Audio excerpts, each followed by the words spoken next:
I'm Denise Everhart, your director tonight of this fantastic show you're about to see. This is so incredible having all of you in here. Thank you so much for being here. First up, we have opening for us a comedian. She's local. She plays at 2.0 Coffee on Monday nights, and her name is Elaine Burruss, so please welcome her to the stage.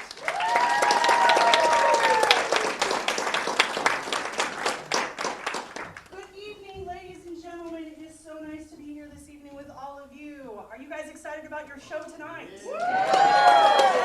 So am I, because I can tell you, I have never seen this much talented pussy on stage since the last time I went to Vegas. So you are all in for a real treat tonight. And this is my hometown. This is my hometown show. So thank you. Porterville, home to Rednecks Meth and Teen Pregnancy. We know where we stand, but guess what? We are still better than Bakersfield, because last time I was there, I went to a comedy show. Within 30 seconds of walking in, there was a guy in the audience right over there talking about how he was fucking his cousin.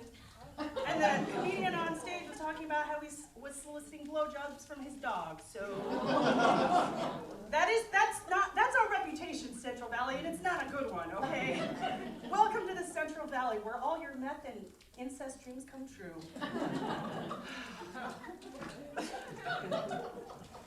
And I'm pretty sure someone down in Bakersfield gave me COVID because, oh shit. That hit me harder than the Buccaneers finding out that Tom Brady was retiring. Which is finally about time. I think there's a guy that's actually interested in what I'm saying, because he's like, Tom Brady, what? Just see your face, oh, she's making a football joke, holy crap. Thank you for being here. About time, because it's been over 22 seasons, which is as long as I've been sexually active. And it's still unfair, because that dude has still gotten tackled more times than I have. So, what did y'all do in your quarantine, or as I like to put it, self-imposed house arrest? Anybody? Any volunteers? Who's brave enough to speak? I ate. You ate? Oh. Everything. Oh, I did the opposite of you. Anything? What did you like to eat? Mac and cheese. Mac and cheese. Oh, you were a fat girl, huh? You like to do that real slutty shit and put bacon mac in there? Yes. Breadcrumb toppings? Yes. I can't eat that food anymore. I have dairy problems. We'll talk about that later. That comes later in the show. Anybody else? Anybody else? I've been in touch with myself, literally. Oh! Well, you are the right show tonight. Praise the Lord. Hallelujah. Thank you, Jesus. Yeah, the Vagina Monologues is where we talk about diddling ourselves. You and I need to take a picture at the vagina wall over there. Well, I can tell you what I did during my quarantine. I learned how to give myself a Brazilian wax. Yeah, nothing's more fun than putting hot wax on the most sensitive part on your body and then just ripping it all off. Do you know how badass you have to be to spread your cheeks apart and then try and wax your own chocolate starfish? What's worse is when the wax gets stuck together and then you kind of have to waddle back to the bathroom to get those oil wipes. So, and then you just looks like it's at a Greek orgy or something like that. And then the strip gets stuck, and then it looks like your ass has a pull tab. And if you pull it, you will make me talk. But one terrible thing that happened to me during quarantine was the fact that I found out that, wait, where the hell am I in my step list? Gotta check myself, y'all. Yeah. All right, so I did find out that I lost 123 pounds during my quarantine, so I did the opposite of what you did. Thank you for that mild applause. Jealousy clap. Yeah, jealousy clap. I appreciate that. But I wouldn't clap that hard because y'all haven't seen me naked. I look like a wrinkled Shar Pei with stretch marks that could double as a topographical map of the Marianas Trench. You could read Braille off my body. And ladies, what's the first thing to go when you lose weight? Tits. Boobs. This is all just the magic of a push-up bra with underwire. There's nothing left anymore. It's so incredibly sad. I take off my bra and you can hear them hit the floor.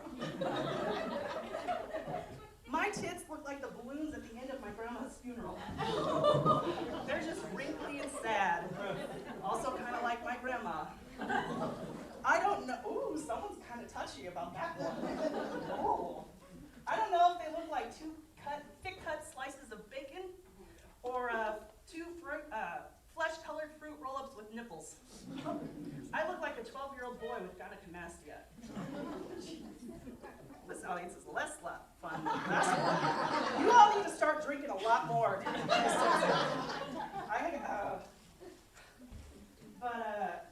One of the worst things that I found out was that I actually have psoriasis, which is the only thing me and Kim Kardashian will ever have in common.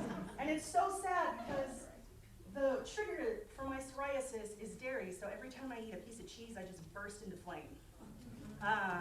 I look like a burn victim with leprosy every time I eat yogurt, so it's very sad. Oh. You guys are the real touchy-feely audience right now.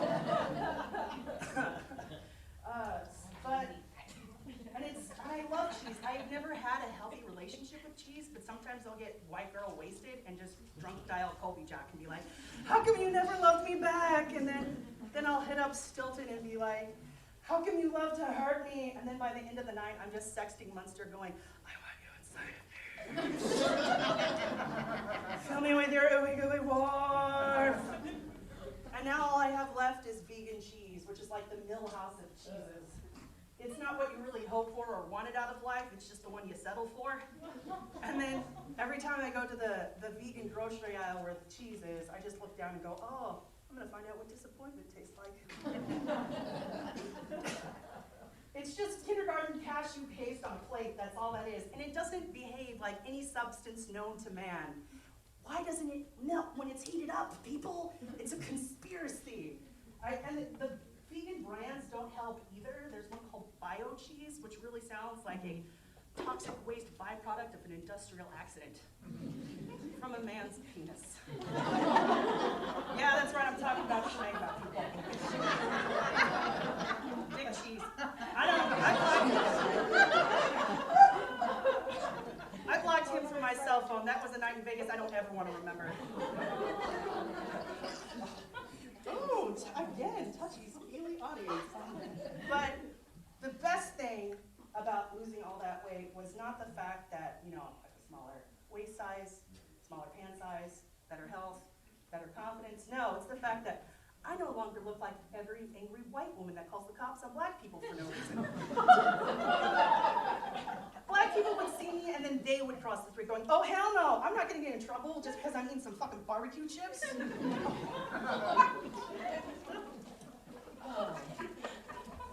But now I'm dating now, I'm dating again, so that's kind of a good thing. And dating now is so different because I remember going on a date when I was in my 20s. We actually had a really nice time for about 5 minutes before I made it awkward.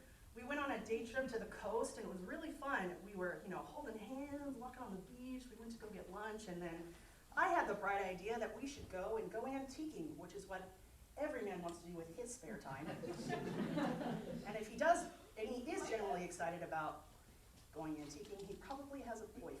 So, but I remember we were standing there, we were looking over the vinyl records, and that's when it happened. I couldn't help it, I couldn't control it, it just came out of me. I turned, I looked and went, oh my God, beanies! And I ran to the other side of the room, and then I picked up Fleecy and then started rubbing it on my face like a psychopath. And then I looked up into his eyes and I could see the realization and horror in his face that, oh my God, she's not an adult. And I realized, oh, I'm never getting a call back. But that's okay, it's fine, because it looked like he took out personal stock and condoms from Asia. So, ooh, again, sensitive audience. Please drink more. Man, you guys are gonna, never mind, you're gonna get real touchy when we say the word cunt on this stage. Loosen up, people, damn. I swear to God, this guy, it was so, it looked like a reverse Pinocchio. It didn't go out, it just grew back in. Not a grower or a shower. To make it look bigger, I used Barbie doll hands to jerk him off. Just like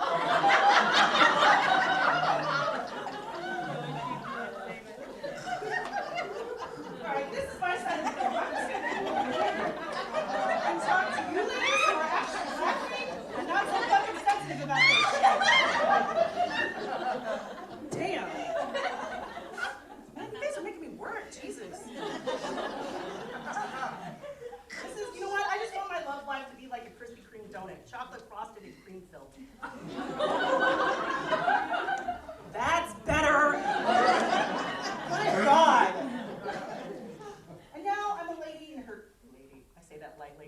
I'm a woman in her 30s that's dating, and I just swim in a sea of sad single dads that need a blowjob. That's all that's left.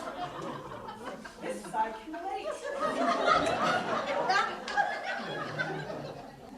As soon as I was vaccinated, I was on the dating apps for Facebook and Hinge and what the hell ever. And I put DTF in my profile. Don't ever do that. That's how you wind up on a date with Jeffrey Dahmer. And then stuffed in a body bag in his freezer.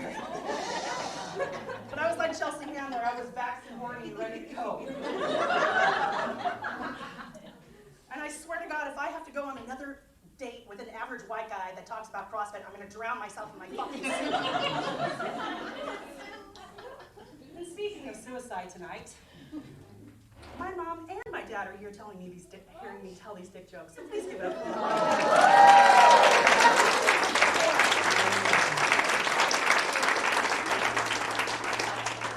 I'm so sorry, Dad. Standing up here with a microphone is still better than standing up here on a pole, so hey. Let's clap for that joke, please. I'm not a pole.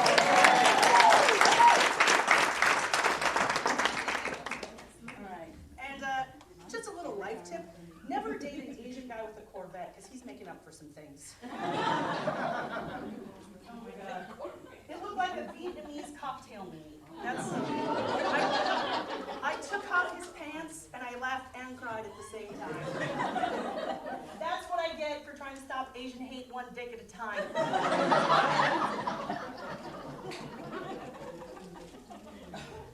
All right, and lastly, to finish off the show finish up my bits before the show you actually paid for comes on stage. While I was obviously had to finish up myself, I think this side of the room can relate, right, ladies? Yeah, thank you for laughing. I'm just gonna huddle over here on this side of the stage. We all know the euphemisms for a man when he's having his alone time, right? Please don't give me silence. Come on. Jerking off. What else? Eating your meat. Thank you. Again, a high five for audience participation. Slapping the monkey. Slapping the monkey. Eating the meat. Choking the chicken. Choking the chicken. That's a new one. That's a new one I just made up right now. Let's see. We got waxing the weasel, polishing the knob, rubbing the rocket. But something like that. It's okay. You can use that one. So I decided that we should all know some of the euphemisms that go along with female masturbation because, well, it's the fucking Vagina Monologues. There's a pussy right over there. And you can take these home with you to share with your friends. So we have auditioning the finger puppets, clam bake for one, diddling Miss Daisy, downstairs DJ.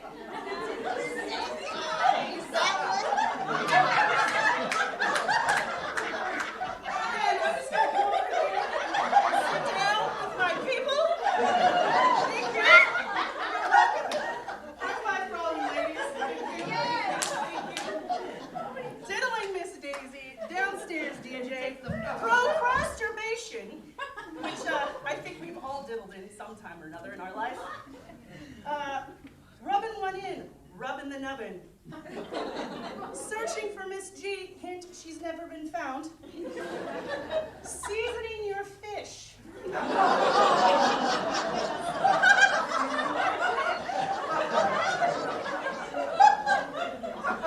Salty. Shucking your oyster. And this is one of my favorites. Swimming in Putang River. Taking advantage of yourself. Teasing the pink taco. The disappearing finger trick, which sounds like a bad trip to the gyno. The girly gusher, a new kind of candy. And this one's kind of a tricky one. Tiptoe through the tulips. That's a special one you're going to take home to your friends. The old feel and squeal. Whipping the cream, polishing the pearl, and the reason that I came up here and even auditioned for this show was to be able to say this word, cunt cuddling.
worried about vaginas? We were worried what we think about vaginas, and even more worried that we don't think about them. We were worried about our own vaginas. They needed a context of other vaginas, a community, a culture of vaginas, if you will. There's so much darkness and secrecy surrounding them, like the Bermuda Triangle. Nobody ever reports back from there. In the first place, it's not so easy to even find your vagina. Women go weeks, months, sometimes years without looking at it. A high-powered businesswoman was interviewed, and she said she was too busy. She just didn't have the time. Looking at your vagina, she said, was a full day's work. You've got to get down on the floor, on your back, in front of a standing mirror, full length preferred. You've got to get in the perfect position with the perfect light, which is then overshadowed somehow by the angle you're at. You get all twisted up, you're arching your head up, kinking your neck, your legs are spread open. You're exhausted by then. Yeah, she didn't have the time for that. She said she was busy. So there were vagina interviews, which became Vagina Monologues. Over 200 women were interviewed. Older women, young women, married women, lesbians, single women, college professors, actors, corporate professionals, sex workers, African American women, Asian American women, Hispanic women, Native American women, Caucasian women, Jewish women.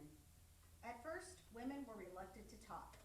They were a little shy, but once they got going, you couldn't stop them. Women secretly love to talk about their vaginas. They get very excited, mainly because no one's ever asked them before. Let's just start with the word vagina. It sounds like an infection at best. Maybe a medical instrument. Hurry, nurse, bring me the vagina. Vagina. Vagina. Vagina.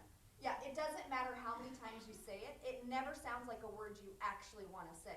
It's a totally ridiculous, completely unsexy word. You could use it during sex while trying to be politically correct. Darling, could you please stroke my vagina? Yeah, total mood killer right there. We were worried about vaginas, what we call them and don't call them. In Great Neck, New York, they call it a pussycat. A woman interviewed there said that her mother used to tell her, "Don't wear panties under your pajamas, dear. You need to air out your pussycat." In Westchester, New York, they call it a pookie. In New Jersey, a twat. A pink canoe, punani, Pepe Le Pew. Cave of Wonders, honeypot, fur burger. Coochie snorcher, cooter, love button. Gladys Siegelman. Vajayjay, bearded clam, hoo-ha. Fortune cookie, delicate flower. Wolverine. Tamale pie.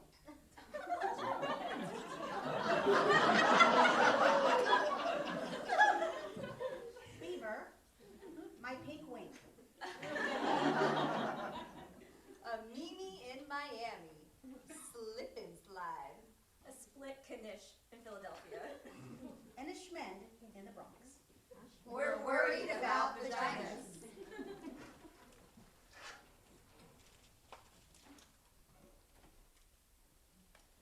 Some monologues are based on one woman's story.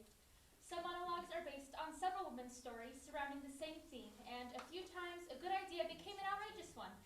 This monologue is based on one woman's story, although the subject came up in every interview and was often fraught. The subject being Hair. You cannot love a vagina unless you love hair. Many people don't love hair. My first and only husband, he hated it. He said it was cluttered and dirty. He made me shave my vagina. It looked so puffy and exposed, but it excited him. When he made love to me, my vagina felt the way I think a beard must feel, you know? It felt good to rub, but painful at the same time, like scratching a mosquito bite. There were screaming red bumps. It felt like it was on fire. I refused to shave it again. Then my husband had an affair. When we went to marital therapy, he said he screwed around because I wouldn't please him sexually, because I wouldn't shave my vagina. The therapist had a German accent and gasped, between sentences to show her empathy. She asked me why I didn't want to please my husband. I told her I thought it was weird. I felt like a child when my hair down there was gone, and the skin got so irritated that even calamine lotion wouldn't help it. She told me that marriage was a compromise. Asked her if shaving my vagina would stop him from screwing around. Asked her if she had many cases like this one before. She said questions just diluted the process. I needed to just jump in. She was sure it was a good beginning. When we got home, I let him shave my vagina. It was like a therapy bonus prize. He clipped it a few times and there was some blood in the sink, but he didn't even seem to notice. He was just so excited to be shaving me there. Then later, when my husband was pressing against me, I could feel his spiky sharpness sticking into me and my naked, puffy vagina. There was no protection. There was no fluff. I realized then that hair is there for a reason. It's the leaf around the flower, the lawn around the house. You have to love hair in order to love the vagina. You can't pick some parts you want. And besides, my husband never stopped screwing around.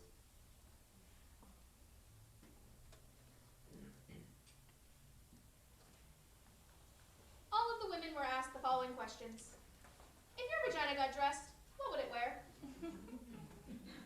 Glasses, a beret, a leather jacket, silk stockings, a pink boa. A tuxedo, tight jeans, something form-fitting. Emeralds, an evening gown, sequins, a tutu, see-through black underwear, a taffeta ball gown.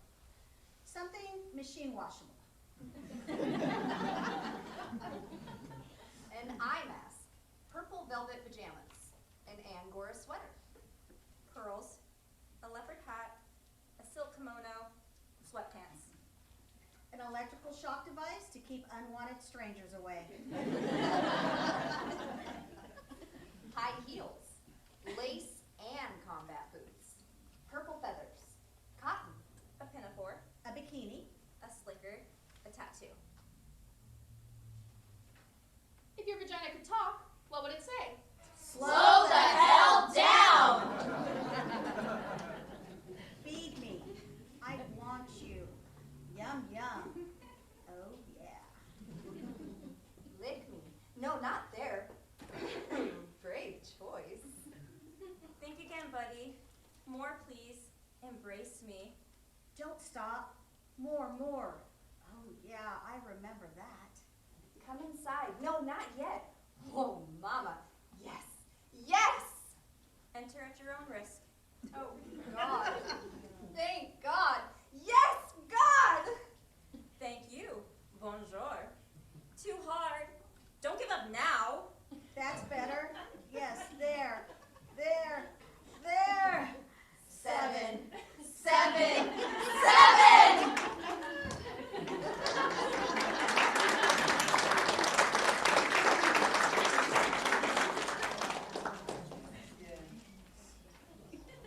Our author, Eve Ensler, was present for the birth of her granddaughter.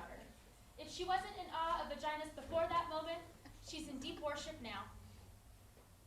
I was there in the room.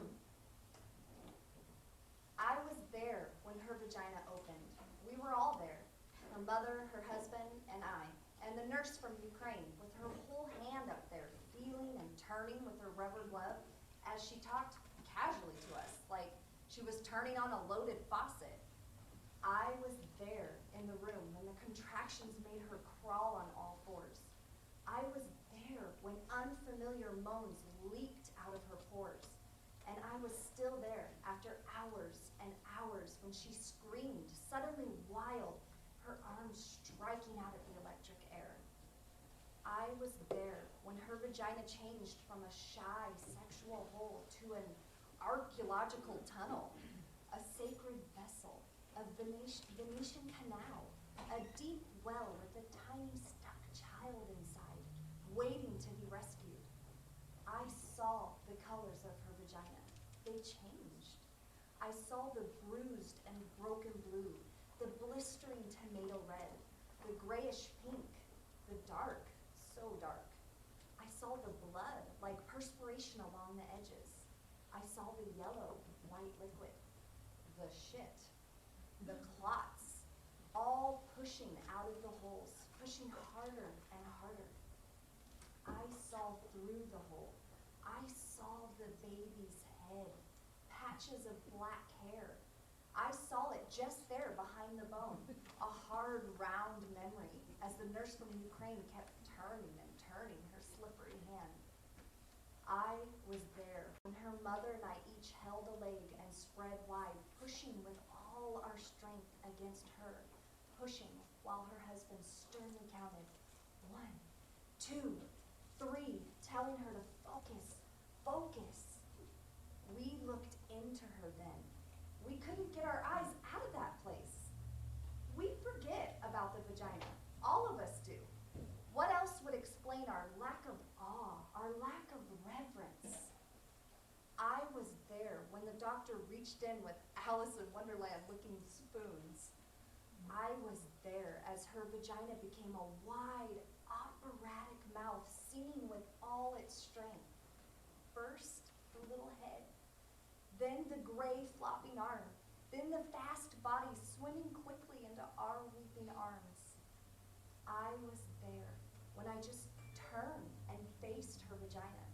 I stood and let myself see her all spread apart, completely exposed, mutilated, swollen, and torn, bleeding all over the doctor's hands, who was calmly sewing her there.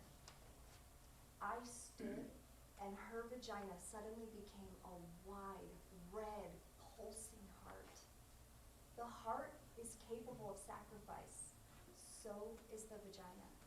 The heart is able to forgive and repair. So is the vagina. It can ache for us, stretch for us, die for us. It can bleed us into this difficult and wondrous world. I will always remember. I was there in the room.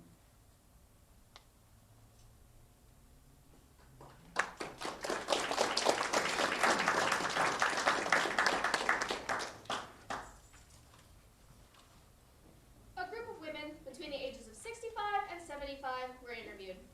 These interviews were the most poignant, possibly because many of these women had never had a vagina interview before. One woman, who was 72, had never even seen her vagina. She washed herself in the shower and bath, but never with conscious intention. She had never had an orgasm. At 72, she went into therapy, and with the help of her therapist, she went home one afternoon by herself. She lit some candles, she took a bath, she played some music, and she got down with herself. She said it took her almost an hour because she was old and arthritic, but when she finally found her clitoris, she said she cried. This monologue is for her. The flood.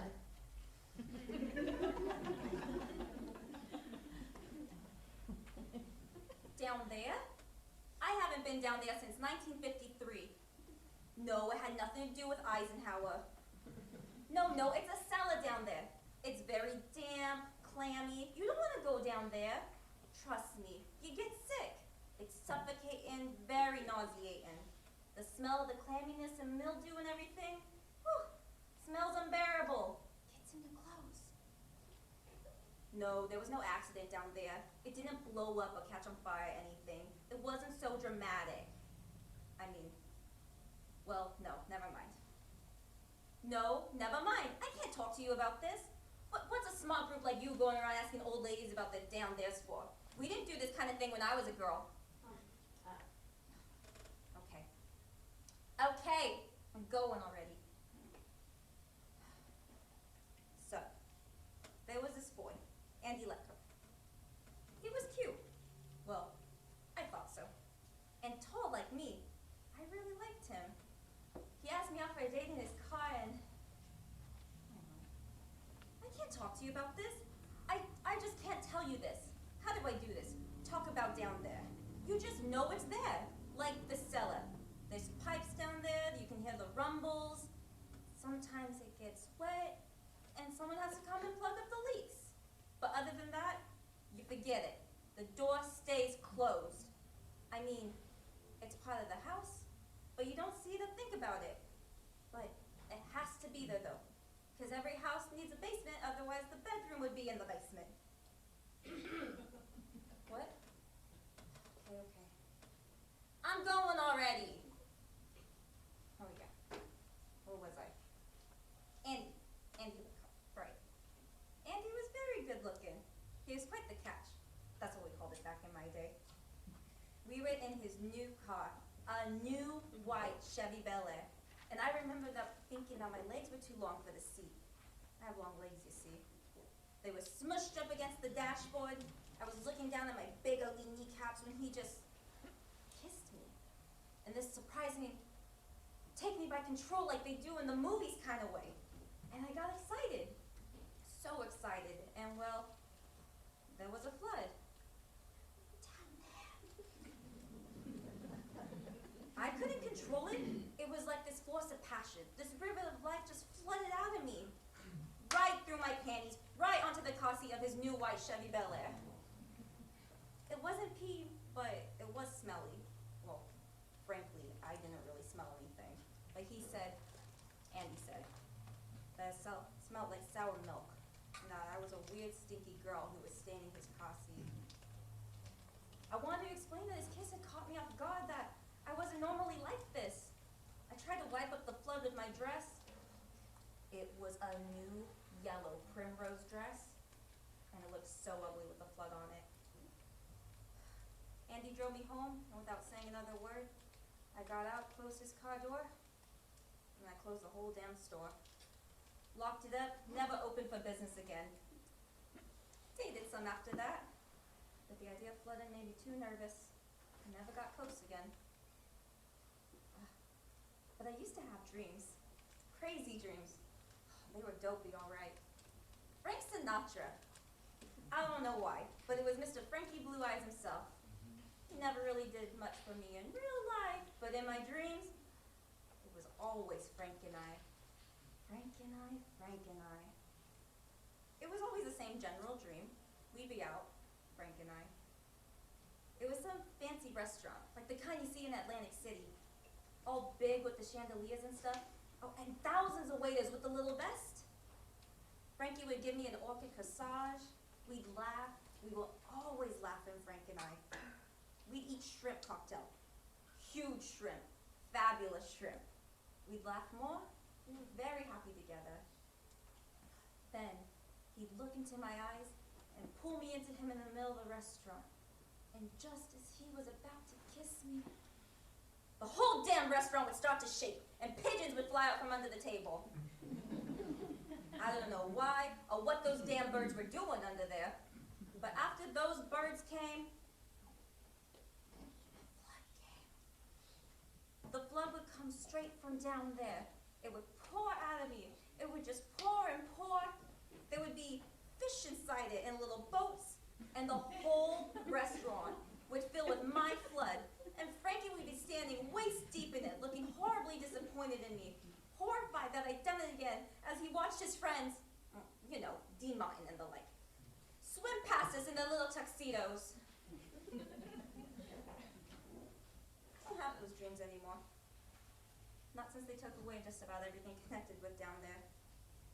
Moved the uterus out, the tubes, the whole works. Doctor thought he was being funny.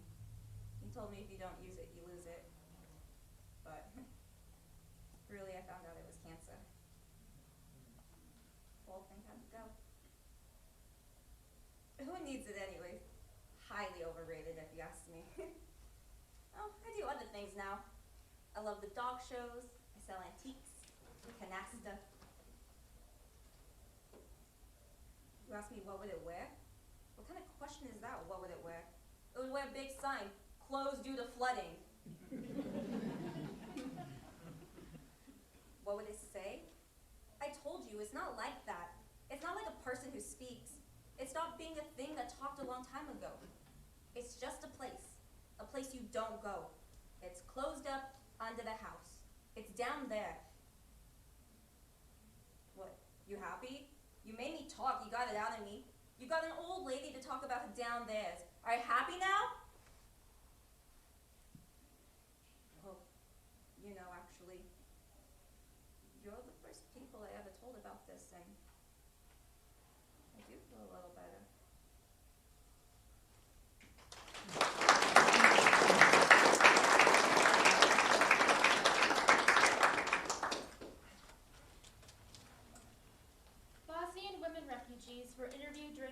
in Yugoslavia in refugee camps and centers. Over 70,000 women were raped in the middle of Europe as a systematic tactic of war. It was shocking to see how little people did to stop it, but then again in the United States each year, about 200,000 women are raped, which is another kind of war. More than 86% of women in California report having experienced some form of sexual assault. This monologue is based on one woman's story. We do it tonight for that woman and the extraordinary women of Bosnia and Kosovo. My vagina was my village. My vagina was green, water soft, pink fields, cow mooing, sun resting, sweet boyfriend touching lightly with a soft piece of blonde straw. There is something between my legs, and I don't know what it is. I don't know where it is.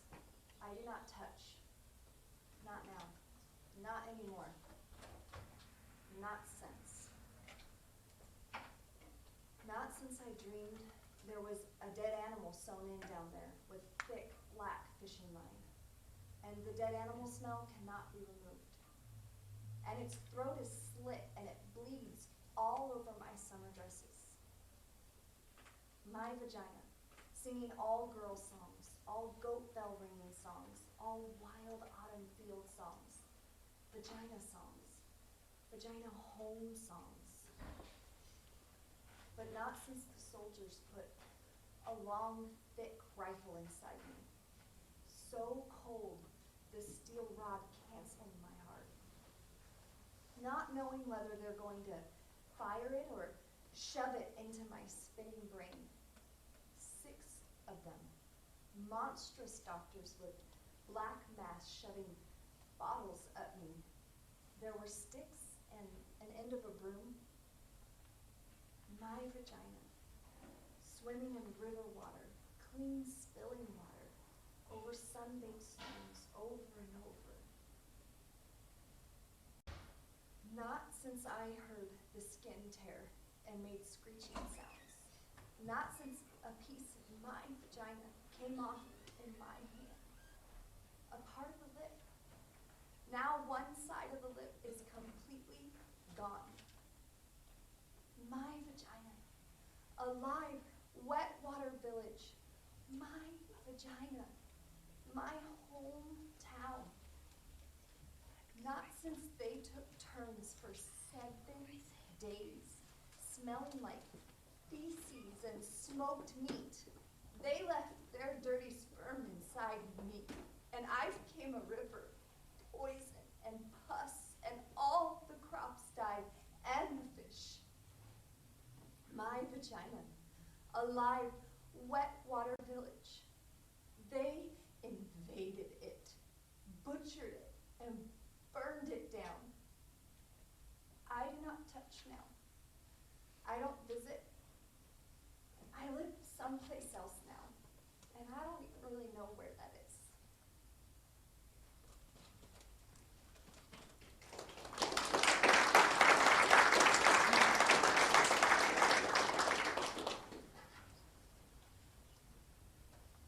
This horrific fact, found in UNICEF's 2005 report, Female Genital Mutilation and Cutting, a Statistical Exploration. Female genital mutilation has been inflicted on approximately 130 million girls and young women. In the 28 countries where it is practiced, mostly in Africa, at least 3 million young girls a year can expect. The knife. A razor. A glass shard. To cut their clitoris or remove it altogether. In a man, it would range from amputation of most of the penis to complete removal of the penis. Short-term results include tetanus and hemorrhaging, cuts in the urethra, bladder, and vaginal walls. Long-term results include chronic uterine infection, increased agonizing pain, and danger during childbirth. Early death.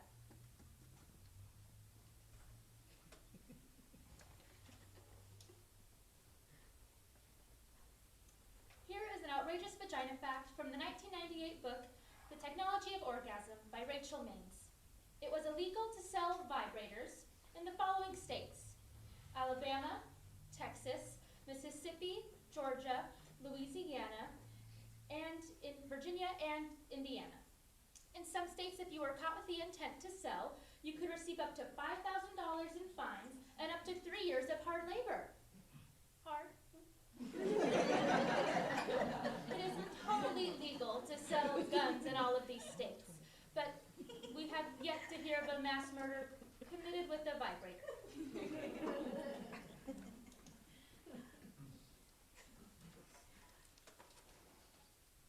Get this, they are wild for vaginas in Pittsburgh.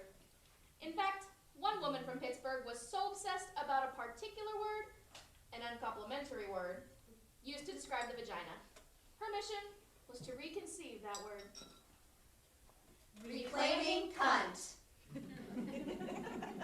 I call it cunt. I have reclaimed it. Cunt. I actually really like it. Cunt. Listen to it. Cunt. C, cavern, clit, cute, curvy, C. U, uniform, under, up, urge, you. N, nest, now, nexus, naughty, nice. N. T, take, tense, tight, tantalizing, taste, tea, con, a jagged, wicked, electrical pulsing, con. Then add that sharp and tangy T on the end. Cunt. Say it with me, everyone. Cunt!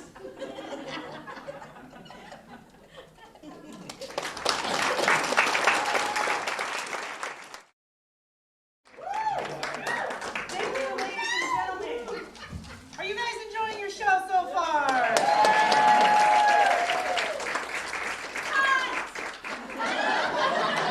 Say it with me, cunt!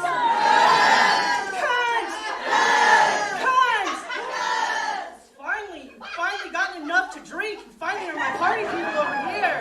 Yes, thank you. Good. Please make sure you buy enough snacks and drinks, because that's how we keep the barn open. That's how we pay our players. That's how I'm getting paid. So please just hand your wallet to the bartender as you leave. Give it up for the men, the gentlemen in the audience right now. Thank you all.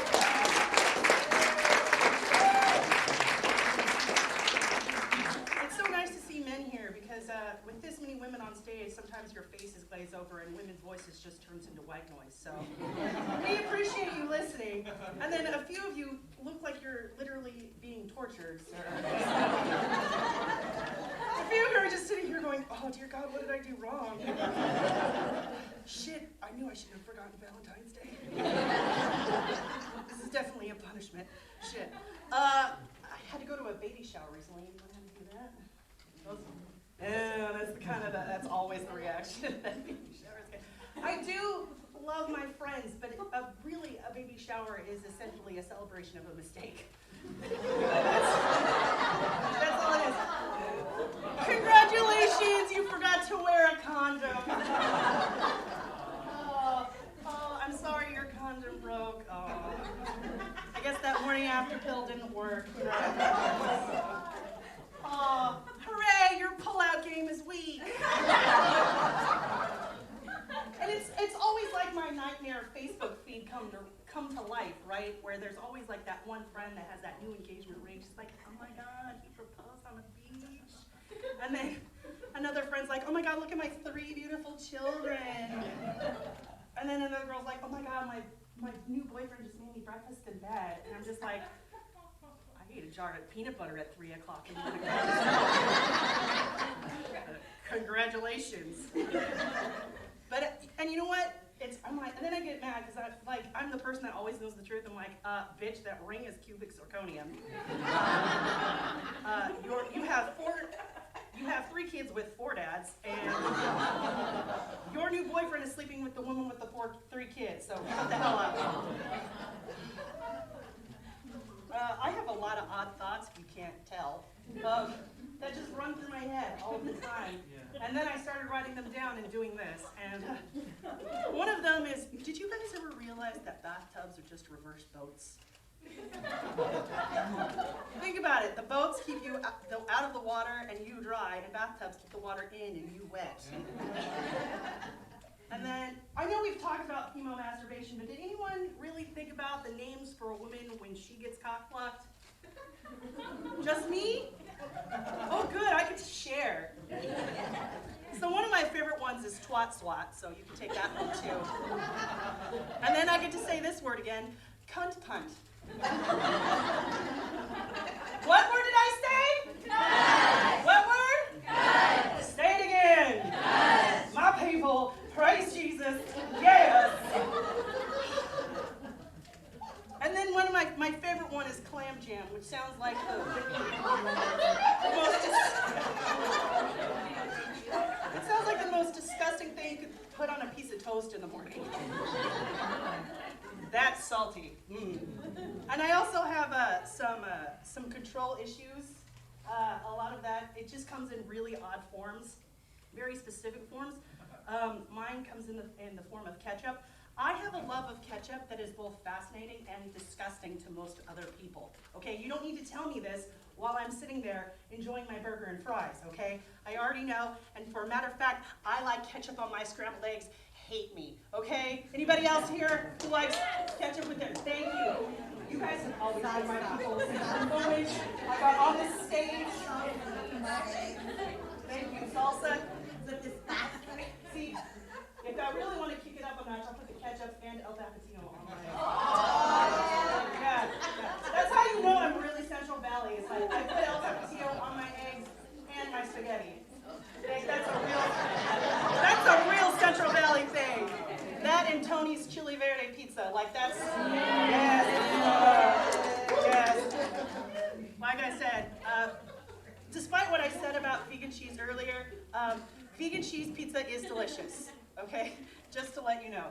But like I was saying, the way you eat ketchup tells me everything I need to know about who you are as a person, okay? There's the first way, the normal way, where you take the french fries and you take the ketchup, you put it on the side, you take the french fry, you dip it in the ketchup, you eat it. You're cool, I like you, we can hang out. And then there's my way, the perfectionist way, where you take the french fry and then you take the ketchup and you put a thin line right on top of the french fry, like you're about to snort cocaine off of a mirror. It's the perfect ratio between french fry and ketchup. You can't go wrong. And then there's the third way, the worst way, where you take the ketchup and you just Jackson Pollock it all over the french fry like it's edible kindergarten art. You know what that says? That says you love chaos and I secretly hate you. Okay? That's what that says. And to calm down when I see people do that to the french fries, I started reading this new book called Snoop. Has anyone ever heard of that book? It's really good, it's a little bit older. And before you guys get any ideas, it's not a how-to book on how to snoop through a man's medicine cabinet, okay? It's not that, it's all about what your personal things in your home say about you, your personality, and how it's arranged, okay? And it's really interesting because I love going to a single man's home. There's always a $5,000 entertainment system with one single chair in front of it. That he's well, I see if many of you have had that experience. I see you looking at him going, that was you, babe, before I fixed it. These two right here. He has his arm around his woman too, like, yeah. I know I'm being punished for not forgetting Valentine's Day, I'm sorry. No, but there's always a $5,000 stereo equipment with one chair that he's pulled out of a dumpster.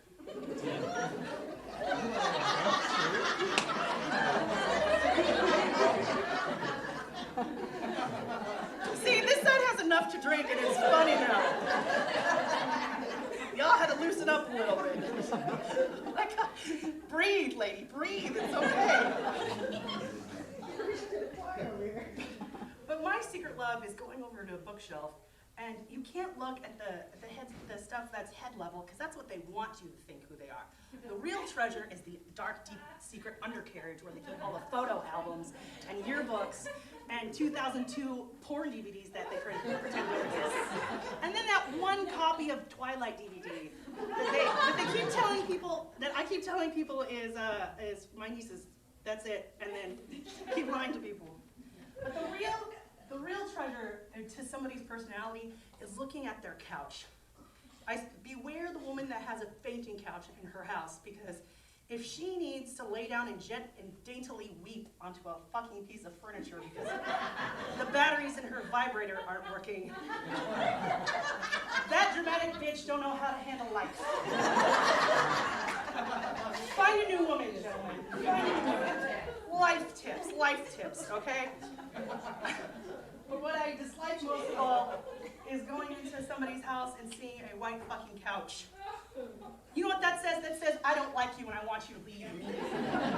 There's no way you can be comfortable at all while you're worried that the one speck of dirt on your jeans is going to be staining this person's fucking couch. I'm just daintily sitting there going, oh Jesus, when is this going to be fucking over? It also says, that bitch is a fucking Karen.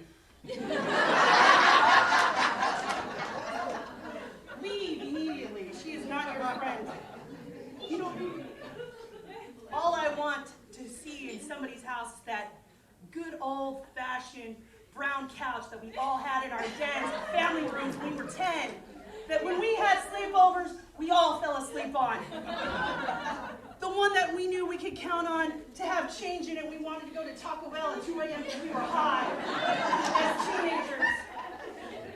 The one that smelled like dank weed and stale pussy. That's the couch I want. And you definitely look like you have that couch in your room.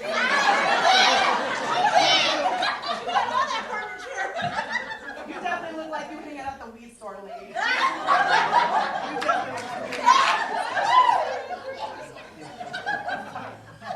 Holy fuck, I'm psychic too.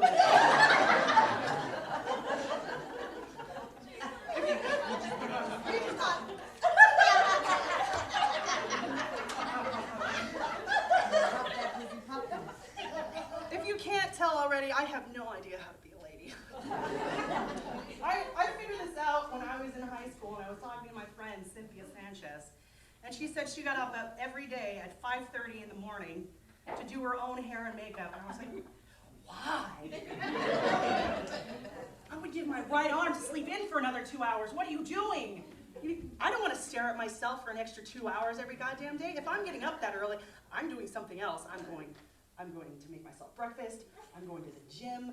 I'm going to build a birdhouse, come up with a productive life goal, something meaningful. And you know what? A lady must be, well-maintained, must look appealing, right? I've tried doing every single one of those stupid YouTube tutorials.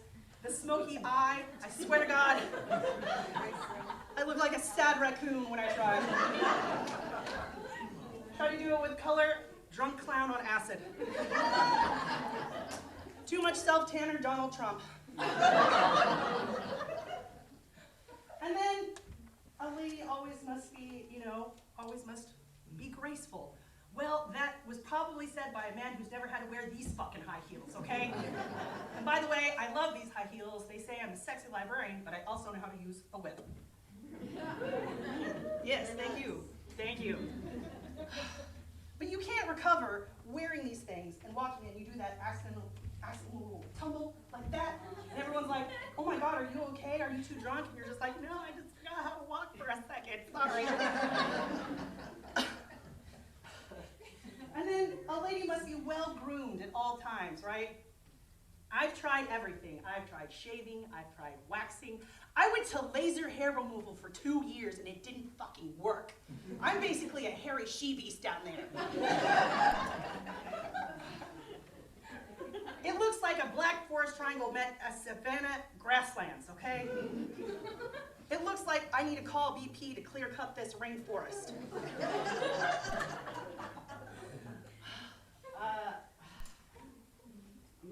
Sorry, just messed up the joke just a little bit. like South America down there. It's hot, it's humid, and I have no idea what the hell is going on. Thank you, ladies and gentlemen. It has been my time. You can, like I said, you can see me on Monday at 2.0 Coffee. Are you ready for your show? That's what Vagina Monologues begins. Classical lovers knew what was up. The word clitoris was borrowed from the Greek word clitoris, which means door tender or key to a door.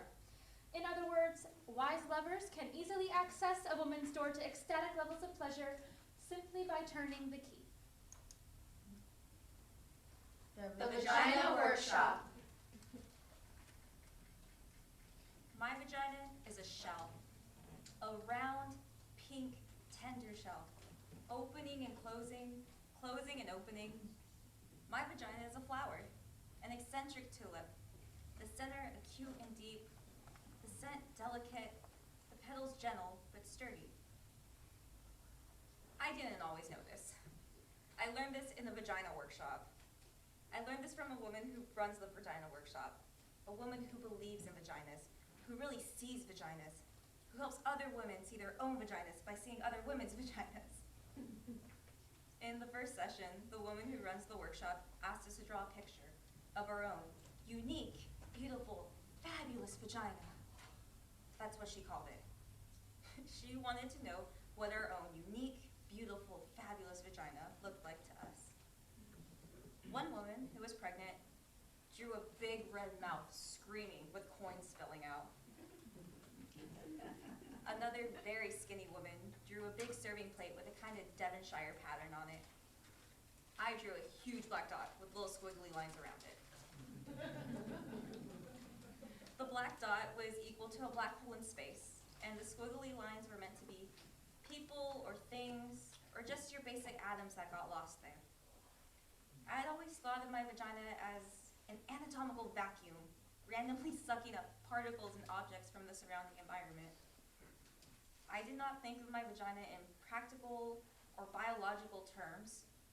I did not, for example, see it as something attached to me. In the workshop, we were asked to look at our vaginas with hand mirrors. Then, after careful examination, we were to verbally report to the group what we saw. I must tell you that up until this point, everything I knew about my vagina was based on hearsay or invention. I had never seen the thing. It seemed so reductive and awkward looking at it. My vagina existed on some abstract plane. And then there we were in the workshop on our shiny blue mats with our hand mirrors. It reminded me of how early astronomers must have felt with their primitive telescopes. I found it quite unsettling at first. Like the first time you see a fish cut open and you discover this other bloody, complex world inside, right under the skin. It was so raw, so red, so fresh. And the thing that surprised me the most was all the layers. Layers inside layers, opening into layers. My vagina amazed me. I couldn't speak when it came my turn in the workshop. I was speechless. I had awakened to what the woman who ran the workshop called vaginal wonder. I just wanted to lay there on my mat, my legs spread, examining my vagina forever. It was better than the Grand Canyon. Ancient and full of grace. It had the innocence and freshness of a proper English garden. It was funny, very funny. It made me laugh. It could play hide and seek, open and close. Then the woman who ran the workshop asked how many women in the workshop had had orgasms. 2 women tentatively raised their hands. I didn't raise my hand, but I had had orgasms. I didn't raise my hand though because they were accidental orgasms. They happened to me. They happened in my dreams, and I would wake in splendor. They happened a lot in the water, mostly in the bath, even once in Cape Cod. They happened on horses, on bicycles, sometimes on the treadmill at the gym. I didn't raise my hand because, although I had had orgasms, I didn't didn't know how to make one happen. I thought it was a mystical, magical thing. I didn't want to interfere. It felt wrong getting involved, contrived, manipulated. It felt very Hollywood. The surprise would be gone and the mystery. The problem, of course, was that the surprise had been gone for 2 years. I hadn't had a magical, accidental orgasm in a long time, and I was frantic. That's why I was in the Vagina Workshop. And then, the moment had arrived that I both dreaded and longed for. The woman who ran the workshop asked us to take out our hand mirrors again and see if we could find our clitoris. We were there, the group of us were, on our backs, on our mats, searching for our spots, our focus, our reason. And I don't know why, but I started crying. Maybe it was sheer embarrassment. Maybe it was knowing I had to give up the fantasy. The enormous, life-consuming fantasy that someone or something was gonna do this for me. The fantasy that someone was coming to lead my life, to choose direction, to give me orgasms. I could feel the panic coming. The simultaneous terror and realization that I had avoided finding my clitoris had rationalized itself as a mainstream and consumerist notion because I was, in fact, terrified that I did not have a clitoris. Terrified that I was one of those constitutionally incapables. One of those frigid, dead, shut down, dry, bitter, apricot tasting. Oh my God. I lay there on my mat with my mirror, searching for my spot. When all I could think about was the time when I was 10, and I lost my gold ring with the emeralds in the lake. How I kept diving over and over to the bottom of the lake, reaching my hands over stones and fish and bottle caps and slimy stuff, but never my ring. The panic I felt, I knew I'd be punished. The woman who ran the workshop saw my insane, scrambling, sweating, and heavy breathing. She came over, and I told her, "It's gone.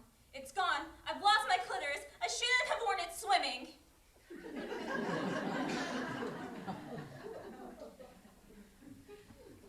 She laughed at me, too. She calmly stroked my head. She told me my clitoris was not something I could lose. It was a part of me, the essence of me.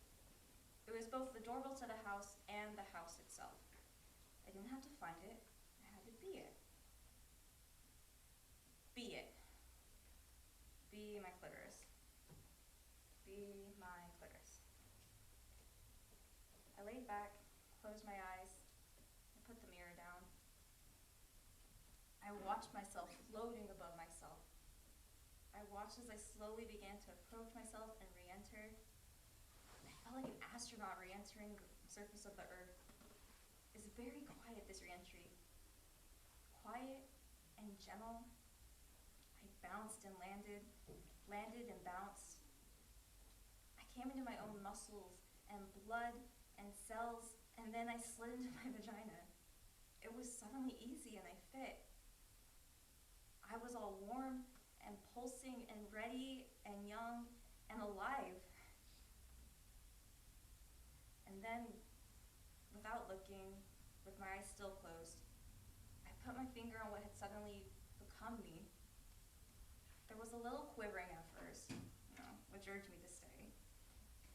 But then, the quivering became a quake, an eruption, the layers dividing and subdividing. The quaking broke out into an ancient horizon of light and silence, which opened onto a plane of music and colors and innocence and longing. I felt a connection. Finally, a connection. As I lay there, thrashing about on my little blue mat. My vagina is a shelf, a tulip, and a destiny. I am arriving just as I am beginning to leave. My vagina. My vagina. Me.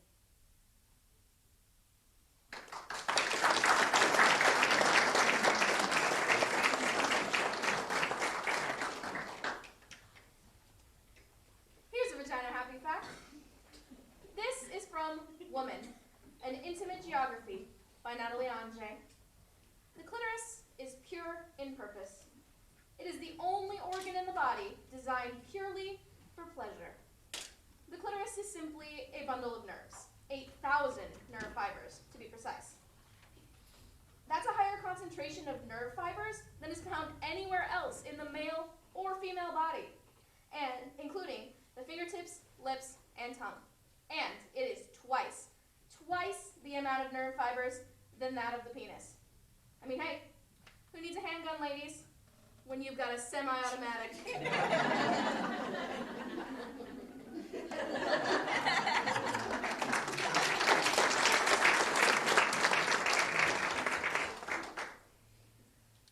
This monologue is based on an interview with a woman who actually had a good experience with the man. Because he liked to look at it. This is how I came to love my vagina. It's embarrassing because it's not politically correct. I mean, I know it should have happened in a bath with salt grains from the Dead Sea, Enya playing Me Loving My Woman Self. I know the story. Vaginas are beautiful. Our self-hatred is only the internalized repression and hatred of the patriarchal culture. It isn't real. Pussies unite. I know all of it. Like, if we'd grown up in a culture where we were taught fat thighs were beautiful, we'd all be pounding down milkshakes and Krispy Kremes, lying on our backs, spending our days thigh expanding. But we didn't grow up in that culture. I hated my thighs, and I hated my vagina even more. I thought it was incredibly ugly. I was one of those women who looked at it, and from that moment on, I wished I hadn't. It made me sick. I pitied anyone who had to go down there. In order to survive, I began to pretend there was something else between my legs. I imagined furniture, cozy futons with light cotton comforters, little velvet settees, leopard rugs, or pretty things like silk handkerchiefs, quilted pot holders, or place settings. I got so accustomed to this that I lost all memory of having a vagina. Whenever a man was inside me, I pictured him inside a mink-blind muffler or a Chinese Ming vase. Then I met Bob. Bob was the most ordinary man I had ever met. He was thin and tall and nondescript and wore khaki tan clothes. Bob didn't like spicy foods or listen to Prince. He had no interest in sexy lingerie. In the summer, he spent his time in the shade. He didn't share his inner feelings.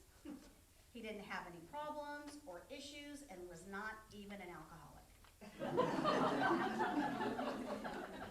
He wasn't very funny or articulate or mysterious.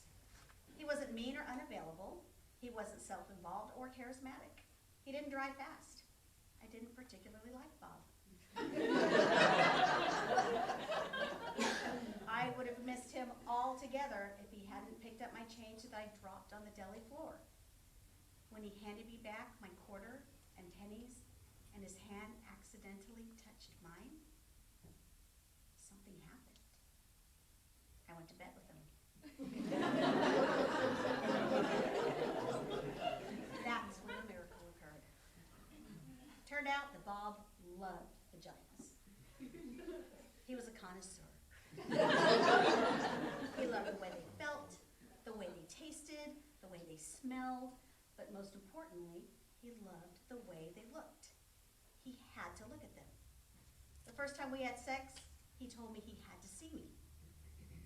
Right here, I said. No, you, he said.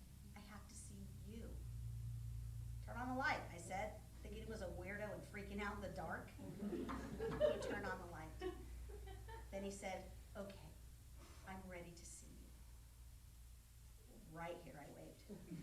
I am right here.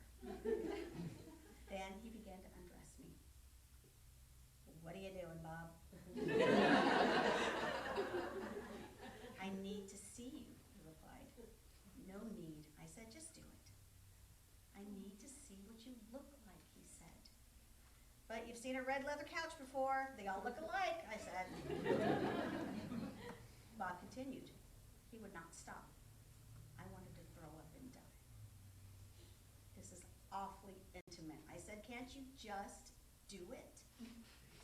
No, he said, it's who you are. I need to look. I held my breath. He looked and looked. He got breathy and his face changed. He didn't look ordinary anymore. He looked like a hungry beast. You're so beautiful, he said. You're elegant and deep and innocent and wild. You saw that down there? I saw that, he said, and more, much, much more. He stayed looking for almost an hour, as if he were studying a map, observing the moon, staring into my eyes, but it was my vagina.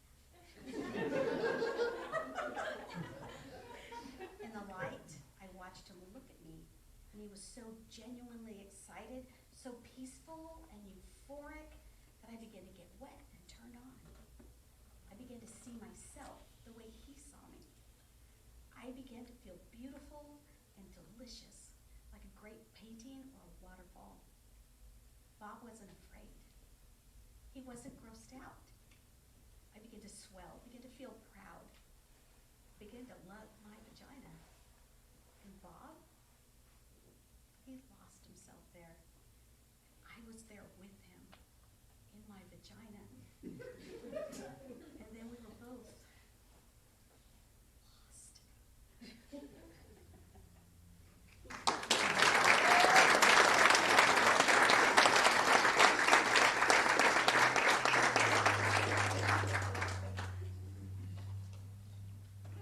In hundreds of interviews with homeless women over the course of 13 years, only one woman was not sexually abused as a little girl or raped as a young woman.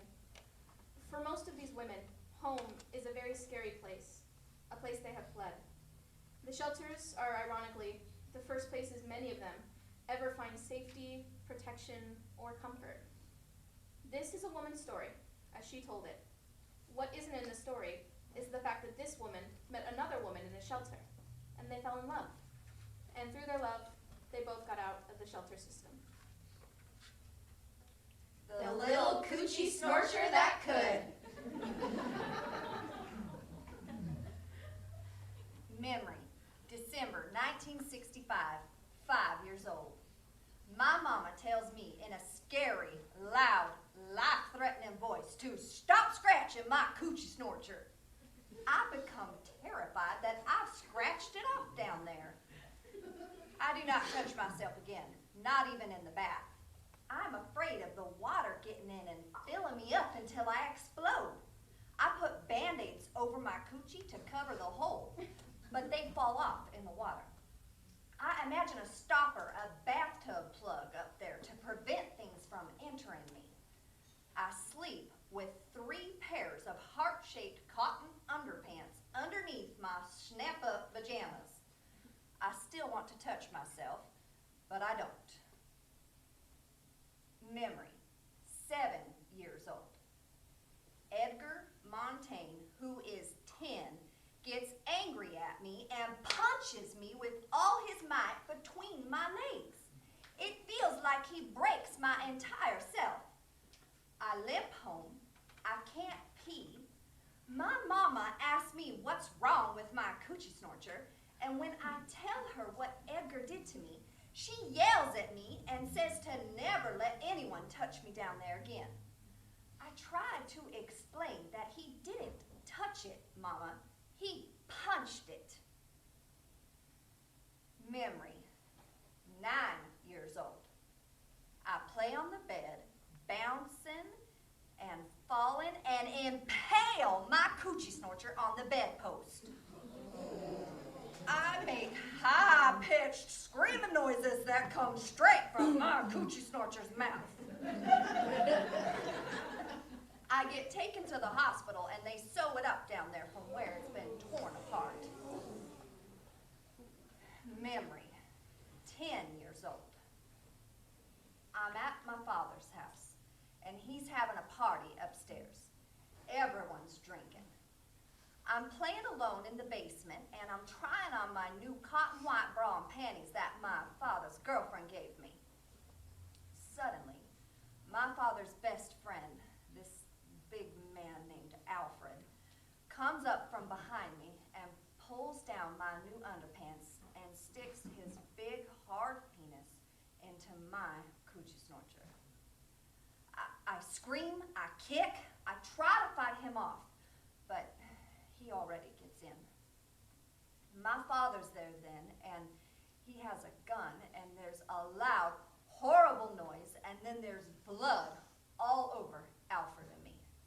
Lots of blood. I'm sure my coochie snorcher is finally falling out. Alfred is paralyzed for life, and my mama doesn't let me see my father for 7 years.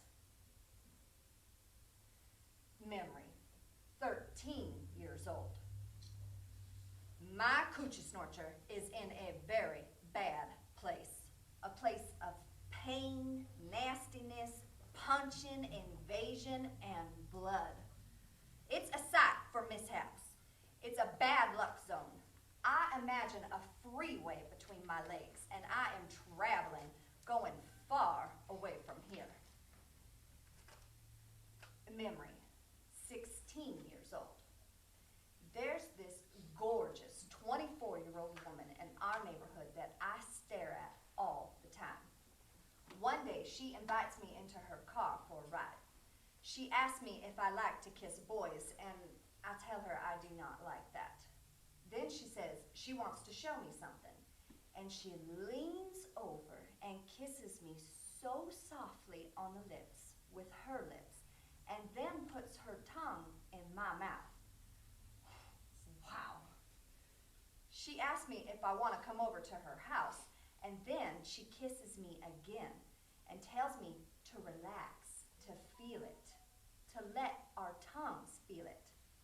She asks my mama if I can spend the night, and my mother's delighted that such a beautiful, successful woman has taken an interest in me. I'm scared, and I can't wait. Her apartment's fantastic. She's got it all hooked up. It's the 70s. The beads, the fluffy pillows, the mood lights. I decide right then and there that I want to be a secretary just like her when I grow up. She makes a vodka for herself, and then she asks what I want to drink. I say the same as she's having, and she says she doesn't think my mama would like me drinking vodka. And I say, she probably wouldn't like me kissing girls either. So, the pretty lady makes me a drink. Then, she changes into this chocolate satin teddy. She's so beautiful. I say, you look great, and she says, so do you, and I say, but I only have this white cotton underwear and bra. Then she dresses me slowly in another satin teddy. It's lavender like the first days of spring. The alcohol has gone to my head, and I am loose and ready. She gently and slowly lays me down onto the bed, and just our bodies rubbing makes me come. Then she does everything to me and my coochie snorcher that I always thought was nasty before, but wow. I'm so hot, so wild. She says, your vagina untouched by a man smells so nice, so fresh. Wish I could keep it that way forever. I get crazy wild. And then the phone rings, and of course, it's my mama. I'm sure she knows, because she catches me at everything. I'm breathing so heavy, and I try to act normal when I get on the phone, and she asks me, what's wrong with you? Have you been running? And I say, no, Mama, we've been exercising. Then she tells the beautiful secretary to make sure I'm not around any boys. And the lady tells her, trust me, there's no boys around here. Afterwards, the gorgeous lady teaches me everything about my coochie snorcher. She makes me play with myself in front of her and teaches me all the different ways to give myself pleasure. She's very thorough. She tells me to always know how to give myself pleasure so I'll never need to rely on a man. In the morning, I'm worried that I've become butch because I'm so in love with her. And she just laughs. You know, I never see her again. And I realized later that she was my surprising, unexpected, and politically incorrect salvation. I mean, she transformed my sorry-ass coochie snorter and turned it into a kind of heaven.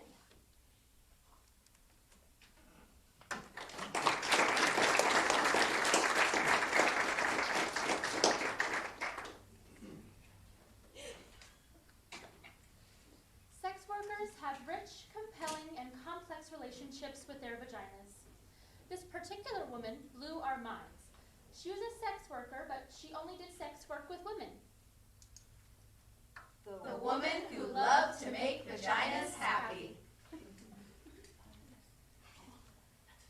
I love vaginas. I love women. I don't see them as separate things. Women pay me to dominate them, to excite them, to make them come. I didn't start out like this. No, to the contrary. I started out as a lawyer. But in my late 30s, I became obsessed with making women happy. It began as a mission of sorts, but then I got involved in it. I got very good at it, kind of brilliant. It was my art. I started getting paid for it. It was as if I had found my calling. I wore outrageous outfits when I dominated women. Lace and silk and leather. I used props, whips, handcuffs, rope, dildos.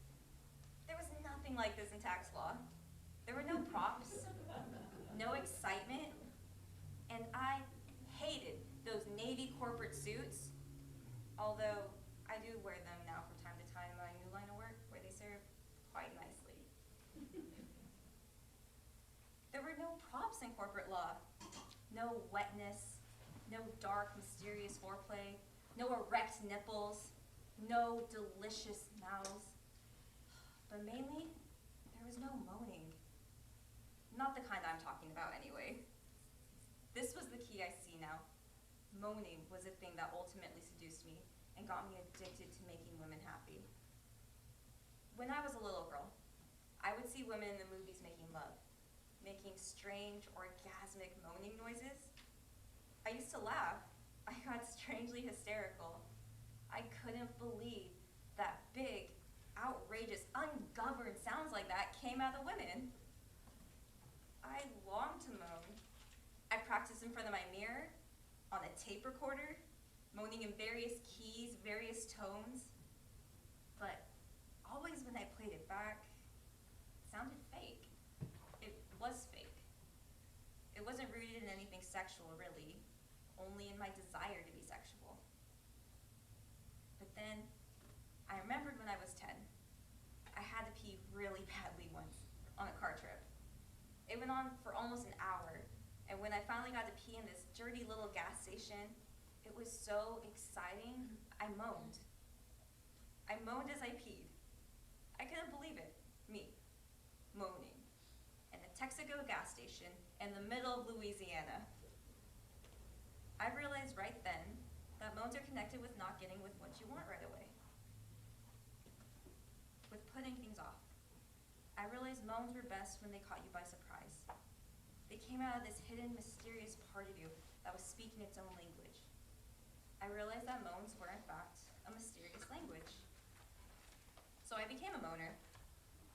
It made most men anxious. Frankly, it terrified them. I was loud, and they couldn't concentrate on what they were doing. They lose focus, then they lose everything. I live in people's homes. The walls were too thin. I got a reputation in my apartment building, and people started staring at me with contempt in the elevator. Men thought I was insane. Some said I was too intense. I began to feel bad about my moaning. I got quiet and polite. I made noise into a pillow. I learned to choke back my moan, hold it in like a sneeze. And I began to get headaches and stress-related disorders. I was becoming hopeless when I discovered women. I discovered that most women loved my moaning, but more importantly, I discovered how deeply excited I got when other women moaned, when I was responsible for other women moaning. I made love to quiet women, and they found this place inside themselves and shocked themselves in their moaning. I made love to moaners, and they found a deeper, more penetrating moan.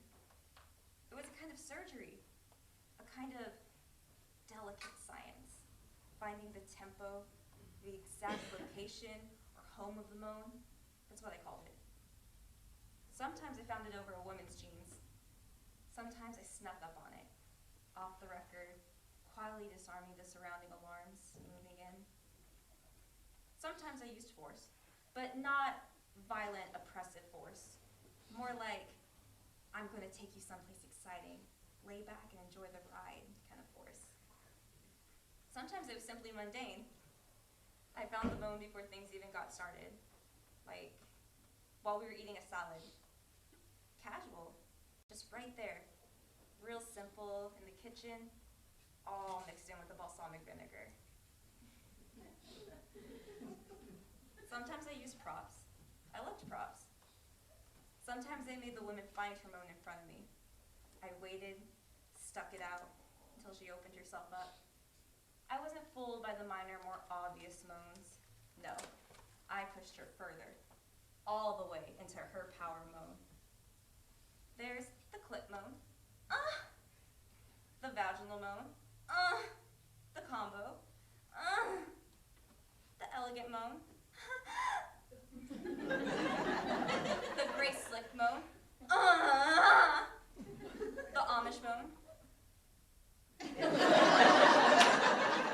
African American moan, oh shit, the Irish Catholic moan, forgive me, Father, for I have sinned, the mountaintop yodeling moan, yodeling, yodeling, yodeling, the doggy moan, the uninhibited militant bisexual moan, the diva moan, the college moan, I should be studying, and finally, the surprise triple orgasm moan.